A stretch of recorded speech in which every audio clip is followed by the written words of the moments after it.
Well, guys, speaking of players leaving and players coming to the Lions, hopefully the Lions can get in on Jake Bates, They actually hit the man up. who just smacked a 64-yard game-winning field goal for the Panthers here locally. Jeff Fisher's former team. Fun fact: he's never kicked a field goal, I think since high school. This was his first. It came out today. Even in high school, he never made a field goal. Like he never attempted. Well, he wasn't even. He was a place kicker. So like crazy. Yeah. So this is Jake Bates. Jake Bates just kind of went, "Hey, I'll try it," and then just smacked a 64-yard game-winning field goal, and now everyone's interested. And the Lions are interested, fellas. Come on, Jake Bates season. The crazy thing too about this, fellas, is I don't know if you guys saw it. He kicked. They iced him. They called the timeout, and he still kicked the 64-yard field goal, made it, and then went back out there again, kicked the 64-yard field goal to win the game. Like he back-to-back 64-yard field goals. This guy's never made a kick. I'm pretty sure I saw. I don't know if it was Tony Paul. Someone tweeted out right before our show, like 30 minutes ago, and was like, let's update this. He never even made a field goal in high school. So his first field goal he's ever made in his life was a 64-yard field goal for the Michigan Panthers, which is nuts. But I don't know. I think a lot of people are like, Cam Little, he was at Arkansas, I'm pretty sure. And Cam Little, who's like probably the best kicker in this draft, was kicking ahead of him, and he was just the place. He just did kickoff. So I don't know. It's smart. Bring that man in the building. Let him compete with the money badger. Let him compete, man. Bring him. I want a new kicker. It never hurts to bring him in and just work him out and even have some like friendly competition. But I'm curious, like you said, Booner, like what has he been doing? Like what was he before this? Was he a soccer player or whatever? I know he was a placeholder, but he hasn't kicked in so long, and just to come in and make two 64-yard field goals back to back and like a huge situation for them to win the game. Like, I mean, it's worth a shot just to try him out. Dude's got 3 legs. Like I don't. the Kurt Warner. Oh my God, Jeff. I mean, dude, the NFL record 66 yards. 60, dude. After it's ice, are you kidding me? Got that dog in him. That's the Kurt Warner of kickers coming at you in Detroit right now. Dude took a side mission into kicking field goals and winding up in the NFL. Yeah, I mean, at least let him compete. Like Badgley can't hit over 50. What was his career high? Like 54? Well, relax, dude. A lot of people come at me. Oh, Booner, he made a 50-yarder for versus the Rams. Okay, he made a 50-yard field goal. Not 50, 54. Oh, 54. Congrats, 54, awesome. brother. Sweet. He's kicked like what? 2 kicks last year from like 45 to 50, or well, I don't know, dude. It's just let's just get some competition in the room. How about that? Go. The stat I brought up on the end of Friday when I was just when we got off the air, I was looking at some stats. There's just kickers in the NFL that just kick 15 50-yard field goals in a season. Plus more than that, probably like 20. And we have a guy that just he kicks one, and it's that's not like no, that it's not that he's not a problem, but we could get a guy that could kick that. Like, come on here. Well, do you guys think that is and I'm not have to here. How am I going to phrase this?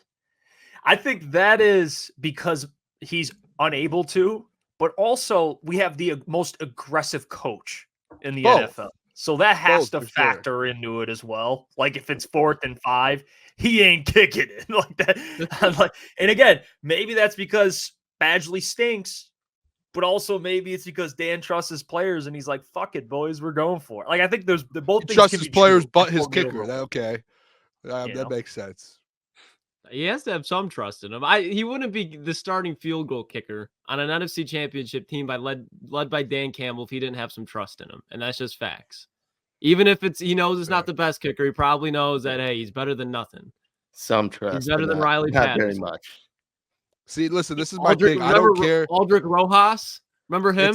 We can keep going down the list. I mean, Riley Patterson's at least better than those guys. Listen, those guys were consistent this year. I'll give them that. It's just let's just get some competition in here. Maybe he is just aggressive. That's why you don't get all the 50-yarders. But there's just no way that some of these field goal kickers are kicking as many 50-yarders as they are, and we just have like 1 or 2 in a year. That's not aggressive. I don't know. That just maybe we just don't trust the guys we have. They just don't have the leg. I feel like that's just kind of a fact at that point. Maybe I'm wrong. I don't know. It would Yeah, just be cool to have an upgrade. it's crazy how like you don't know how good you have it with a kicker until he's gone. Like it's like sometimes I think some teams feel like, oh, we'll just, we'll find one. And then you get to a point where you're like, shit. It's like you break up with the girl, you're like, we'll get, you know what? And then you get to a couple and you're like, well, this chick's not like that chick. Like now you're with Badgley and you're like, damn, it wasn't Matt Then you're at the one that got away. Yeah, like Matt Prater is the one that got away. Yeah. And the thing is, Matt Prater was a rebound too because he just lost Jason Hansen. So Jason Hansen, again, he was there for 2 decades, damn near. Dude could probably still kick it 64-yarders in Lambeau right now. Absolute legend. Break Matt LaFleur's heart. Matt LaFraud. Yeah, and I mean the Lions, they do play in a dome, but come on. I mean, can you just find? We'll see with Badgley. And even though the Jake Bates stuff is a great story, I expect them to still draft a kicker. I had the Lions take Will. My question.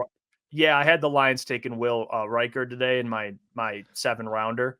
Like, and to be honest, Will's not even a power. He doesn't even have like your guy, the Booner lookalike.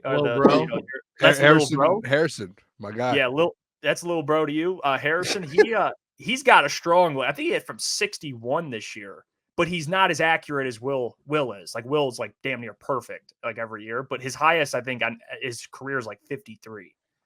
So it's like, what do you want the power leg, but he might not make the 50, the 50 you expect, or do you want Will who's just nailing 50s? Like that's where it was tough for me even trying to draft a kicker, man. I spent like 15 minutes deciding that pick between like 3 kickers. I'm like, I don't know. I don't know what would you guys prefer? Cannon of a leg or the accuracy? I'd probably just go accuracy because most of your games, obviously at home, indoor, whatever. I would take the consistency of him kicking 50-yarders indoor, and then you kind of know your limit on how far he can kick. And then, you kind of set a guideline of, we're inside this yardage, and then we're going to go for it. If we're outside this, we still trust him.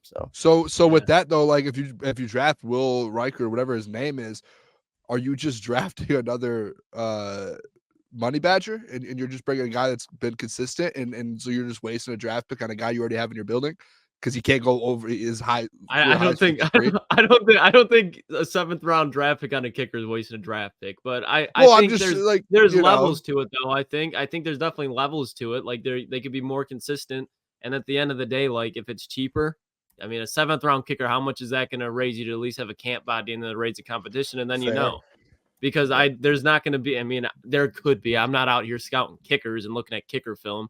There's not some predominant power kicker that you're going to get in this year's draft. So how can we upgrade right now? And that's the way to do it. You look at Tyler Bass, monster leg, and obviously different situation because they're in Buffalo. He's got a strong leg. That's why they have him in Buffalo, but he's kind of shaky in those 20 to 40 yards. And when they need him the most, I think it was like a 39-yard field goal. It might even been shorter than that. Dude pissed it to the left. It wasn't even close. That's where it's tough. It's like, do you, and Will, by the way, Will and Michael Badgley, 2 different. Like Michael Badgley's, I think 5 of 13 in his career from 50 plus. And Will is, what does he have? He has 10 makes in like 12 attempts, I think. Oh, 10 for 12. I like that. I'll take that every day. Let me actually 10 of 13. I mean, so 5 of 13. Better either way. 13. Yeah. So yeah, he's definitely better than Badgley. But hey, I mean, you found Badgley. I think Badgley's been passed around. He's been like, he's been passed around. Kim K of kickers. I mean, I just go back last year. You like the last 2 years, you just were going. Badgley was cut from your team multiple times the last 2 years. So it's that your starting kicker, or do you want to bring guys in and draft guys? And yes, maybe he wasn't your full problem last year because that's the argument a lot of people throw out there. It's, oh, well, your kicker wasn't your problem. It was your defense. It was it. Well, like just because he wasn't your problem doesn't mean you can upgrade your kicker and you can actually get someone who's better, and that's going to make your football team that much better. So there's a point side of that.